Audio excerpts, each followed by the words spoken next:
Pediatric bone tumor is really a treatment dilemma when it becomes very confusing if a benign bone tumor looks like a malignant bone tumor. During my PG life at IPGMER Kolkata, I got one case like this. I want to share this knowledge with you. That's why we can give the better treatment to our patient. He was a 3 years old kid present with a painless progressive swelling over the proximal arm for last 9 to 10 months of duration.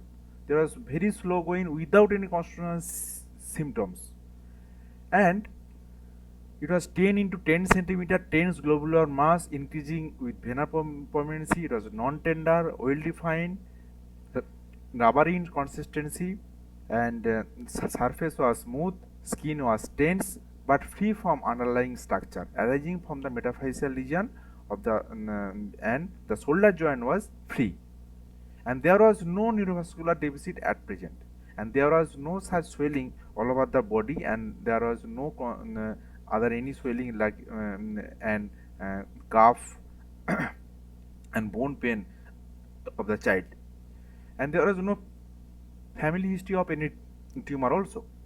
And at that presentation we was very much confused that that patient came with a huge swelling. What they have done at their home? Actually, this patient came from a very remote place where only Ayurvedic treatment is available. Now, when the child got this type of swelling, he first undertook any investigation. After that, he was under a treatment of homeopathy medication, and that disease grow like this. After that, at the presentation to our institute, that was like this. So, if we do a good radiological investigation, then we can see there is a expansile lesion presenting in the proximal humerus, affecting in the metaphyseal region. It is a loculated appearance with a cortical break with a multiple safety over there, and uh, mm, uh, very important thing is that the proximal physis and the proximal epiphysis of the humerus was intact, and MRI shows there is no intermental extension, only multiple fluid level, and there was no solid component of the tumor. Why I am telling like this? Because the first differential diagnosis is aneurysmal bone cyst, and second differential diagnosis is telangiectatic variety of osteosarcoma. This is very malignant, high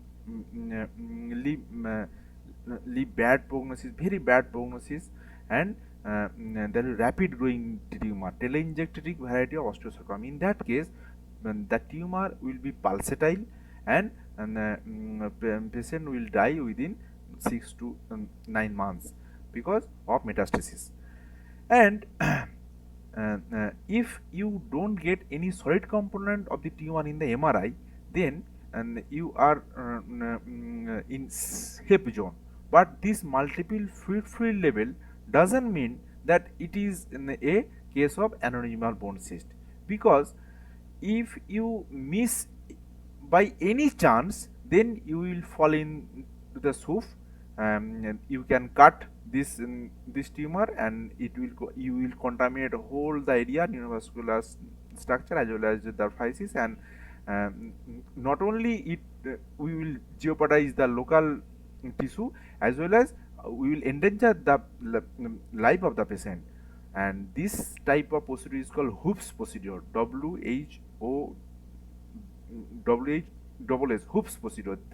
That means if any malignant bone tumor cut into that a huge incision, then all the surrounding neurovascular important structure will be grossly contaminated. So limb salvage surgery will not be possible. In that case, you have to go for hindquarter or forequarter amputation. Is also same principle as soft tissue sarcoma. So before embark upon any hoops procedure, we have to judge our radiological investigation, and you have to clinically correlate and fit this patient with the clinical history. See, there is this called multiple field level is specifically found in the MRI in aneurysmal bone cyst. And keep in mind, aneurysmal bone cyst is such type of tumor. It may be primary, it may be secondary to any another malignant bone tumor like osteosarcoma, like giant cell tumor, like chondrosarcoma, and so on. So, do not conclude your diagnosis only by looking MRI fluid field level. And this is well encapsulated and surrounding by tissue is stretched out. There is no soft tissue involvement at that time, and neurovascular bundle was intact. And our routine blood test was normal, and any chest X-ray was normal. We put a needle, we take the core biopsy, and we get that it is a case of giant cell, multiple giant cell along with some hemorrhagic spot. So it was a case of aneurysmal bone cyst, luckily, because on the macroscopic examination you can see a huge amount of blood is there, and on the histopathology also it confirmed. But if it make turn into osteosarcoma, then prognosis are very guarded.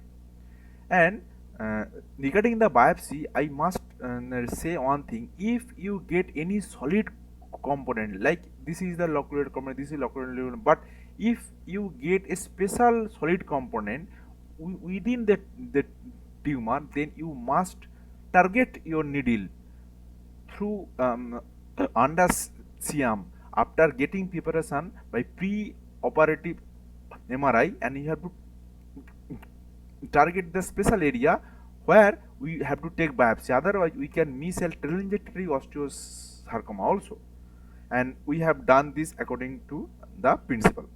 Now, the confusion is that we are really in a dilemma that we can salvage the limb. If we going to salvage the limb, ultimately if it going to be a failed limb, but as it is a 3-year-old kid, we have no option, we go for limb salvage. Now, the recent protocol, the aneurysmal bone cyst, however it may be axial, it may be limbs involving axial bone or long bone. First, you have to try sclerotherapy. This is also called curopsy.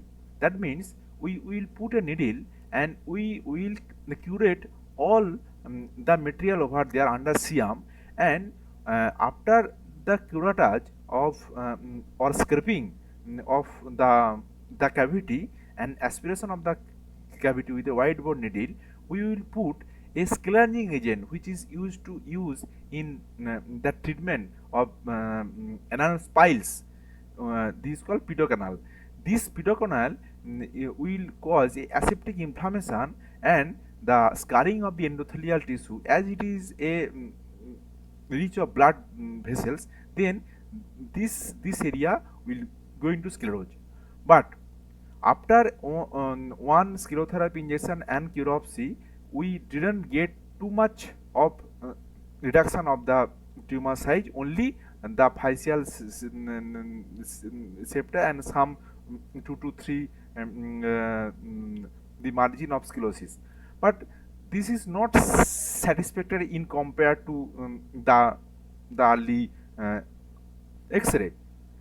So we plan for excision of the tumor. Why? Because still there is the intact of the physis and the epiphysis, and no neurovascular bundle was involved. So and we plan for putting the fibular graft over there.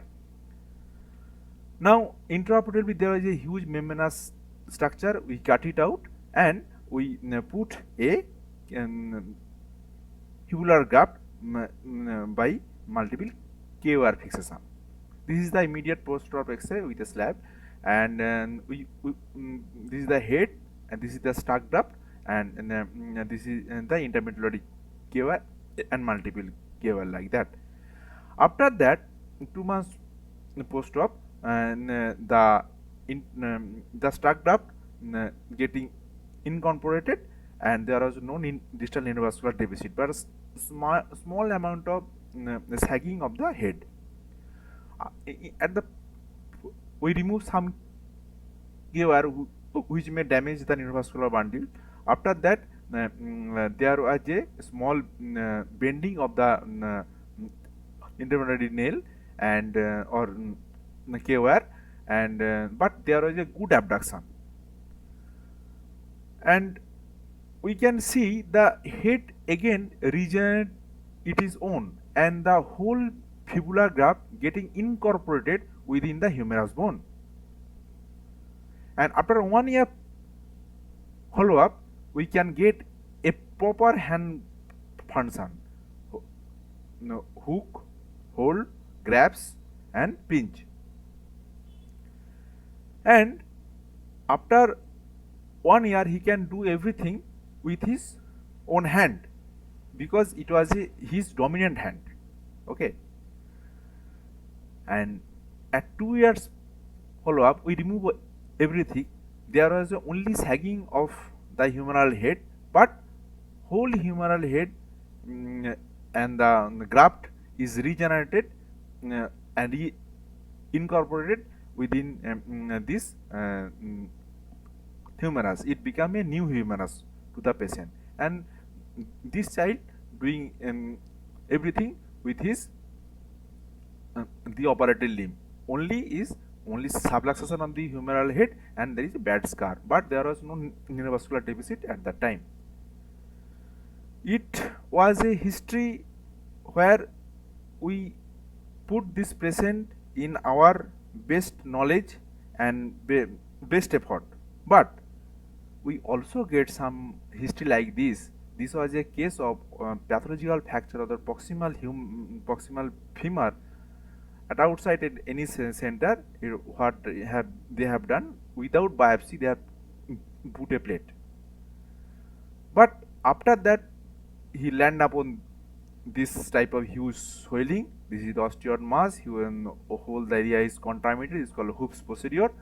So along with the hip joint is also involved. So that tumor is too much extended that it can involve the pelvis also. So only one option is, after neoadjuvant chemotherapy, you have to put this patient on helvectomy like this.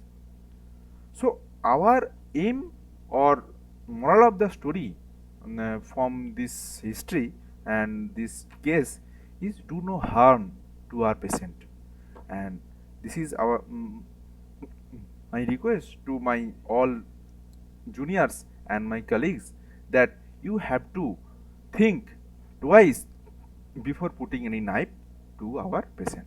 Thank you.